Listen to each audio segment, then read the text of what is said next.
Hello, I'm Peter Junho Sang, founder and CEO of Beyond Form. We've discussed many times on this podcast the subject of digital fashion with its exponential growth and increased market visibility over the last few years. Many of the next generation of fashion designers are either exploring this alongside the more traditional design processes or becoming outright specialists as digital fashion designers using software such as Browzwear. But what's it like becoming a digital fashion designer and the journey that one goes on to acquire this new skill? Ron and I had the extreme pleasure of talking to Stefka de Ruiter, a digital fashion designer and a member of the creative team at digital fashion design software company Browzwear. She shares with us her journey to digital fashion design. The digital space just gives me kind of like unlimited opportunity when it comes to not just experimentation, but also like it's like think about it as like an infinity table of like pattern making and like that you can have for yourself. We hope that you enjoy this interview with Stefka as we get sucked into her digital fashion world. Well, hello guys. Welcome to today's podcast episode venturing into fashion tech. So you've got myself, Peter Junho Sang, CEO of Beyond Form, and we're joined by the lovely Von again. Hi. Today's episode is about digital fashion, and we are specifically joined by a guest called Stefka de Ruiter from Browzwear, who is one of the digital fashion designers. So I'll get Stefka to introduce herself in a second, but if you want to say hi, Stefka. Hi, Peter. Hi, Vaughn. Thank you so much for having me on the podcast today. I'm really excited. It's such a privilege to have you on board with this episode recording. So as I said, the title is Becoming a Digital Fashion Designer in Conversation with Browzwear. I'm just going to recap a little bit about what is happening in the digital fashion space at the moment before we get into the questions. So for those of you that don't know, Browzwear is a digital fashion design software, and Steph going to tell us more about that a little bit later on. But they raised $35 million in 2021 as growth equity, so a significant chunk of money to really scale digital fashion, which is great. In terms of the market itself, a research that was recently published by Allied Market Research, it's projected to be worth $4.8 billion. Yes, that is billion dollars by 2031. So everyone's expecting digital fashion to be huge within the next 8 to 9 years. And something very recently, last week that happened, digital fashion was happening at London Fashion Week.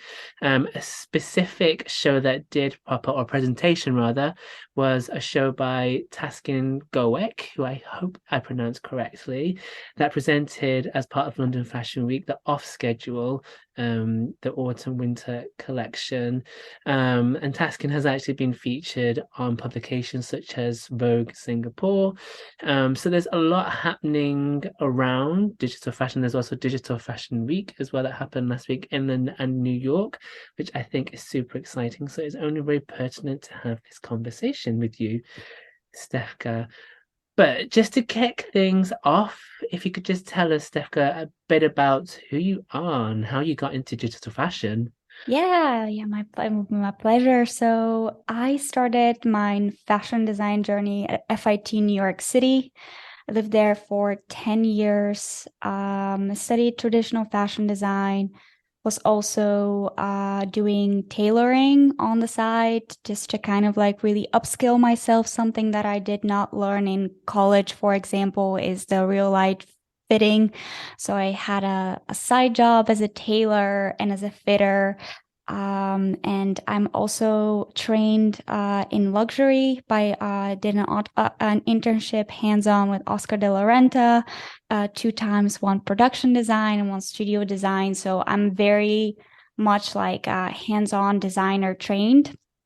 So when COVID hit, I started to really think about new ways of doing things and my path kind of like started to really shift. During FIT, I was really informed by actually what Browzwear does. And so I did an extra course after I graduated on learning how to use V-Stitcher. So I took like a 6 weeks intense course, and I started like really just incorporating the digital workflow in kind of like my physical world. So obviously, because of COVID, kind of like a lot of the jobs were like still in New York City. So, and I found myself like really creating this opportunity for myself, not just by upskilling myself, but by just really understanding the product in so much more depth by just, creating it in 3D. I started freelancing, did a lot of freelancing gigs, and I had an opportunity to get my first digital job with Calvin Klein. So it was part of the pilot project, creating different types of blocks for them and really understanding how companies are starting to use digital.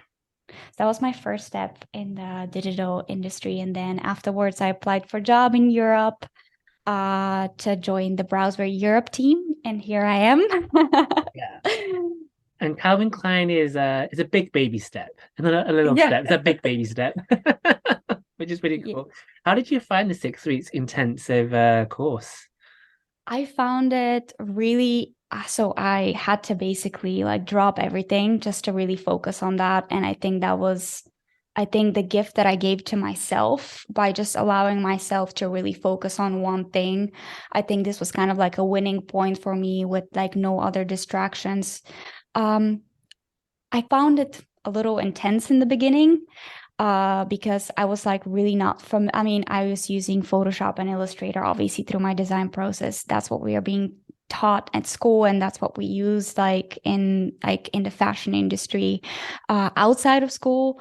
So I was definitely familiar with technology, and I've used also artificial intelligence before that. Just as an ease, but when you enter the digital world, it's definitely a little bit intimidating in the beginning because I am also myself a little bit of a perfectionist, I must say. But yeah, I think slowly, step by step, I really saw the opportunity of digital sample creation a lot more than starting actually the physical way. So I really started applying what I'm doing digitally also in my physical world, Yeah. which is really good.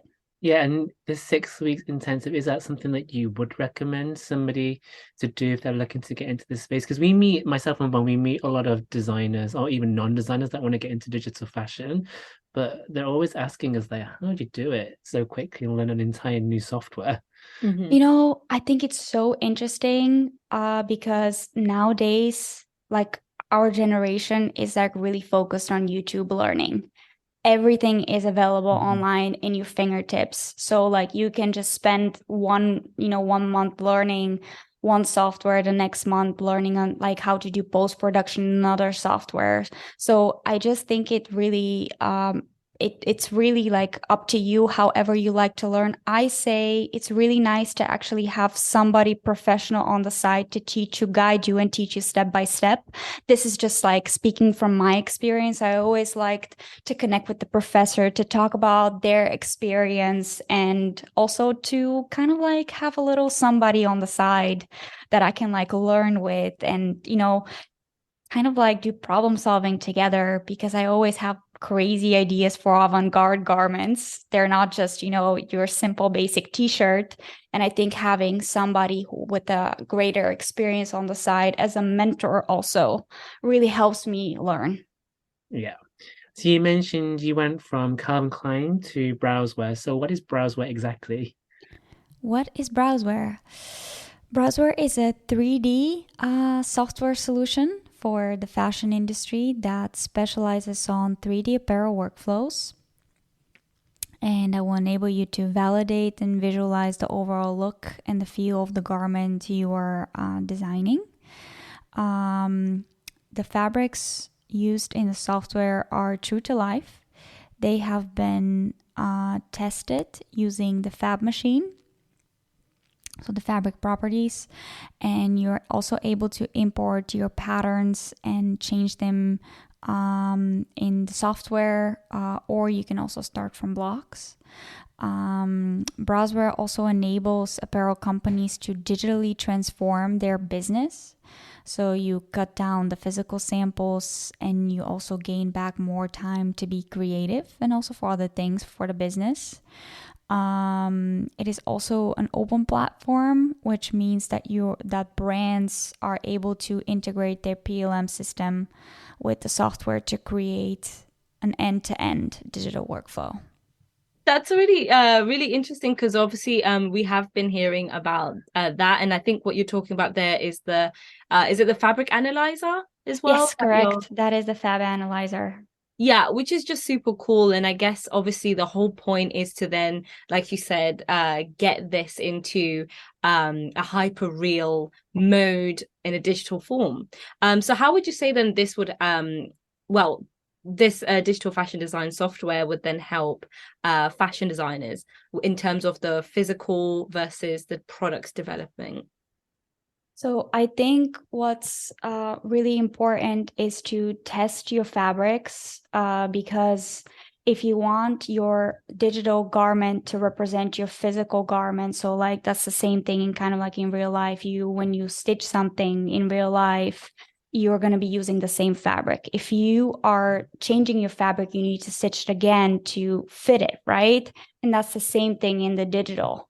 Like, so you can create your digital twin by allowing yourself to test this physical fabric, to be able to really create that true to life draping, true to life fitting, into the software.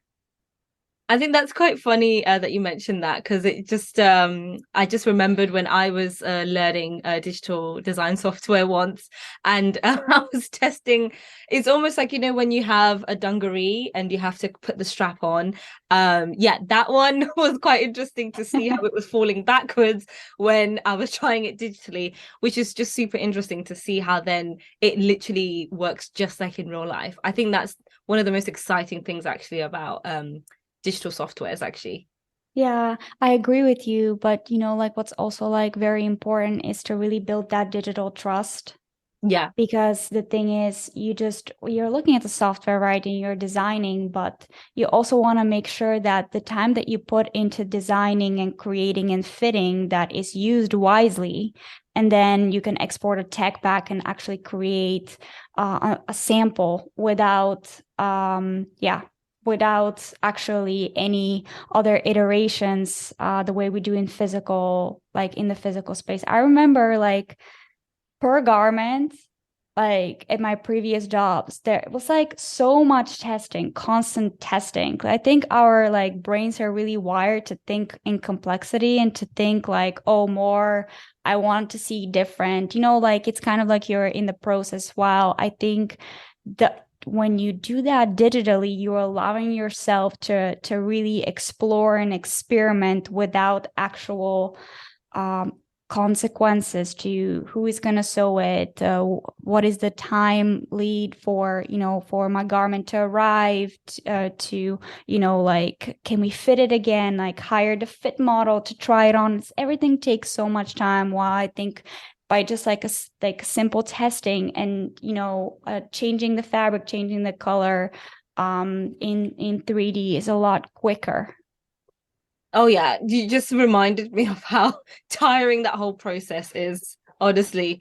And I think that's again one of the most exciting things about getting into the digital space, because really you then do cut in half or maybe more all of that tiring process of production and testing. But what are some of the other things that you would say then are exciting about this digital fashion space? I think the tools itself are very exciting for me, because I just like really experimenting with a lot of things. I like to also do a lot of like pattern making on the side. And just think about this. Like, imagine me in my little apartment in Brooklyn, like on the floor pattern making. That was like really very heavy. It We've was a all lot. been there. Yeah, Yeah. exactly. This is just a nostalgic like conversation about all the times we had to do this stuff. I mean, I sometimes still, like think about this and I'm like, oh my gosh, Steph, you used to do that. And, it used to be like really tough. And I used to really dream of like a bigger space. But like, it's sometimes, it's really hard. So I think like the digital space just gives me kind of like unlimited opportunity when it comes to not just experimentation, but also like it's like think about it as like an infinity table of like pattern making and like that you can have for yourself. But also I think right now what's happening is really like you can design your own digital textures. So for example, if you're like in kind of like playing around with not just the pattern but more with the fabric to get different inspiration.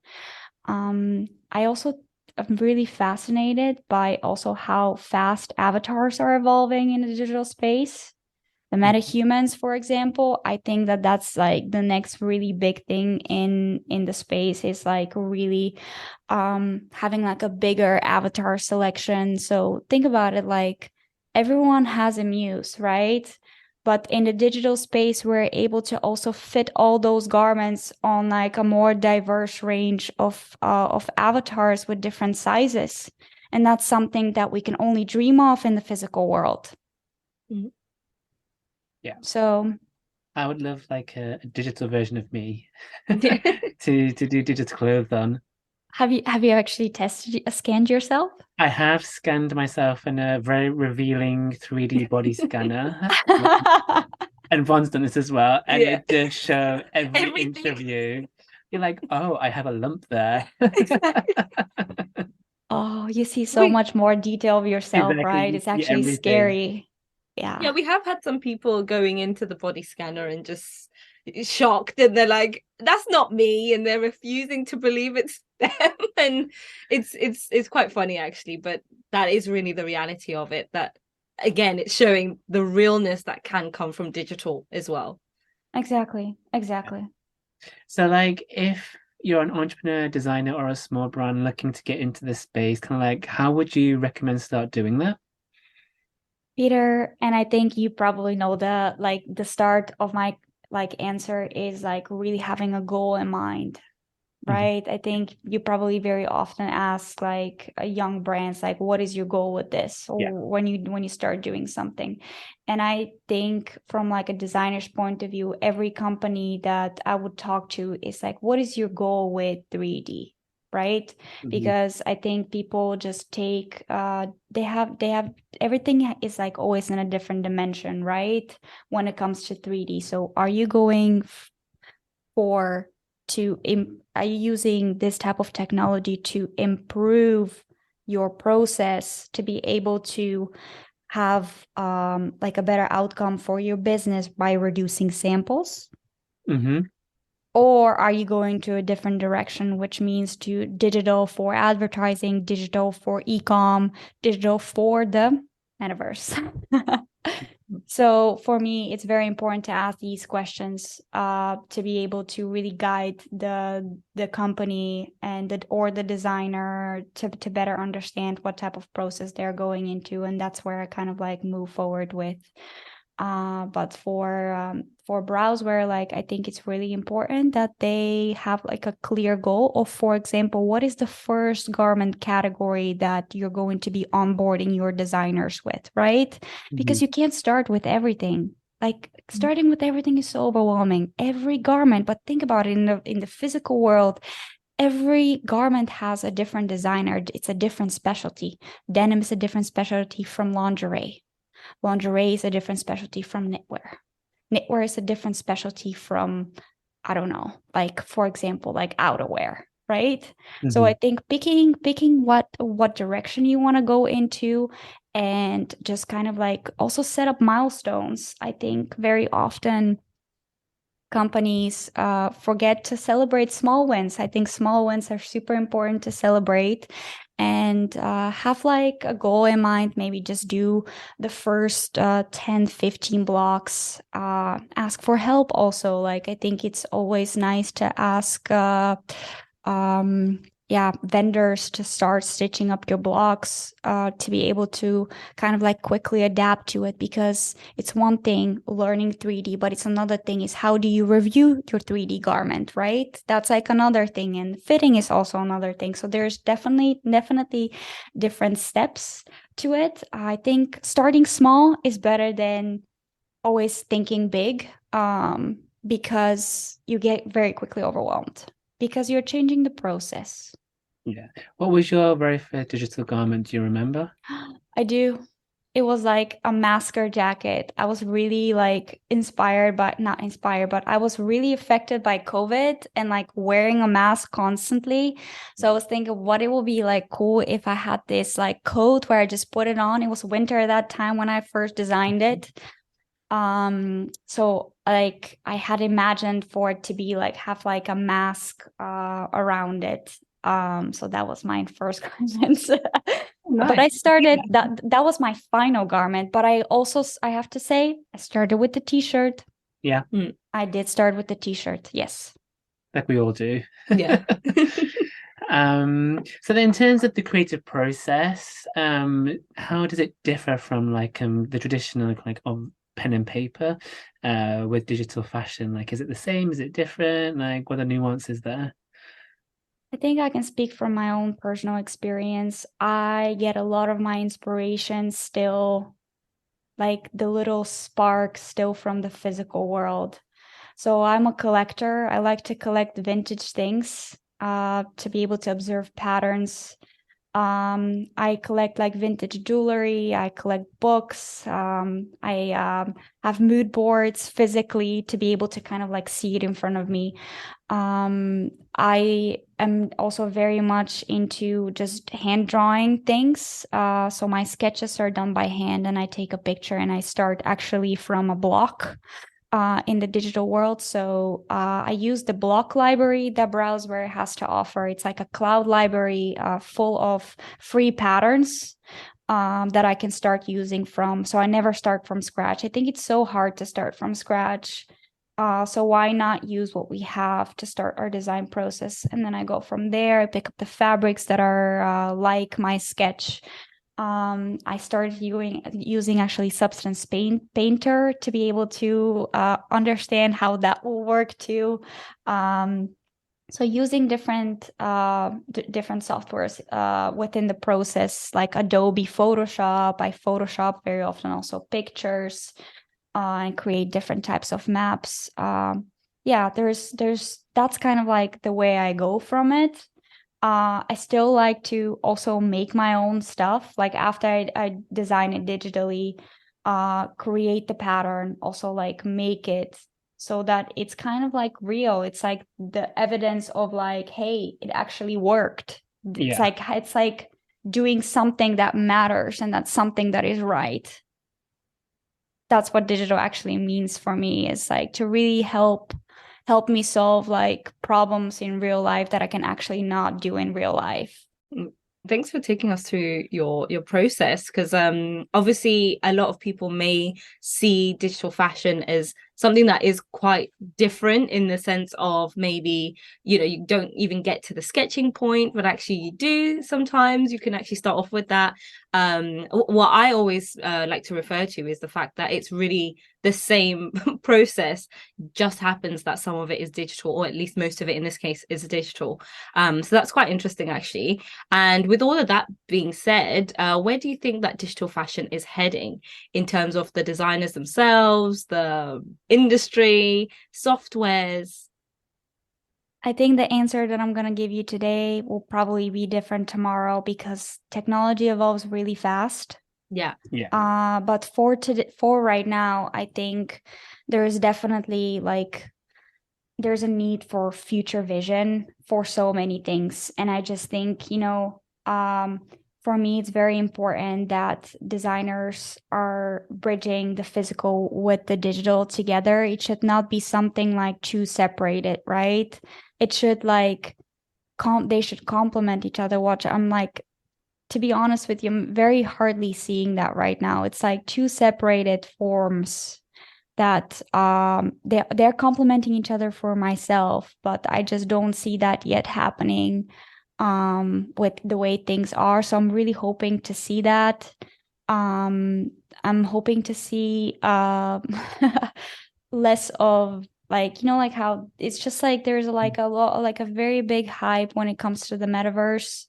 I think that's really far away from, what we are working towards too. I think we're definitely getting there. That's just like a different form of art, the metaverse. But I think it's really good to first focus on the physical problems that we have at the moment to fix that, and then take the assets that we create digitally and push them to a different realm. I think there's nothing wrong with that. It's also a different type of business opportunity for companies to enter the metaverse, like gaming and virtual fashion shows. I think that just really opens different opportunities, but really focusing on the actual things that really matter is really important, in my opinion. I think, again, as I said, like the meta humans are going to be like coming up really like big time Yeah. in the near future, which I'm really, really excited, because it's such a different experience to design on something that looks so real in the digital world.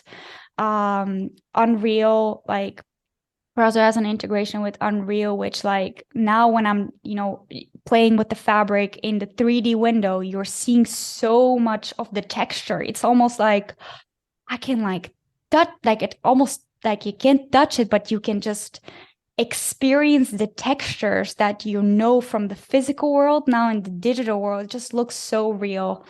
So that's one. I think also we're going to be seeing a lot of the things that we design in the digital world being sold on e-com, which I think is really cool. So you're having like another opportunity there. So I think, there's definitely a lot of things that I can talk to you about. But I think as far as like the future, I think it's what people make also out of it, right? Yeah, absolutely. So, and then now we're going to finish today's session. Thank you so much for your time, Stefka. We'll put a link to your Instagram as well, because I know that you like to post a lot of your stuff on Instagram for the whole world, entire world to see. I'll have a look. And we'll also post the link to Browzwear as well. So thank you so much for your time. Thank you. Thank you for listening. We will be releasing episodes at least once a month, with each episode featuring a different topic. We'll also have guests joining us, such as founders from our portfolio of startups and fashion industry insiders from our incredible network, to bring further discussions on sustainability, fresh perspectives on design, and many more, all related to fashion tech. Be sure to check us out on social media at beyondform_io, as well as our website beyondform.io for updates. Beyondform brings human and financial resources together to launch and scale early stage fashion tech startups with ambitious founders. We hope to potentially see some of you joining our venture studio very soon. Don't forget to drop us a line if you'd like to hear us talk about a specific topic. Until next time.